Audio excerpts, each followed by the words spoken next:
خیلی سوال میپرسن آیا کرایا درد داره؟ ببینید دقیقاً مثال خیلی واضحی که میتونم بزنم و خیلی ساده اینه که انگار شما دارید از بادکش استفاده میکنید. خیلیاتون حتما تجربهش رو دارید. وقتی بادکش میذارید یه حجمی از پوست هم کشیده میشه و شما یک فشاری رو همون اول احساس میکنید.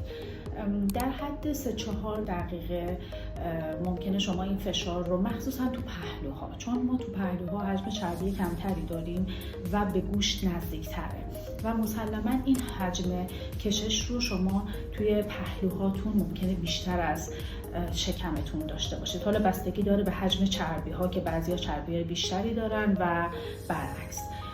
ولی این فقط در حد همون 3-4 دقیقه اوله، یعنی بعد از اون کاملا شما پوستتون به اون فشار عادت میکنه و دیگه احساسش نمیکنید.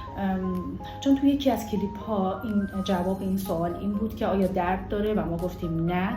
یه توضیحی لازم دونستم بدم در مورد این موضوع که اون حجم درد یا فشاری که شما احساس میکنید همون چند دقیقه اول به خاطر کششیه که وکیوم داره ایجاد میکنه روی پوستتون.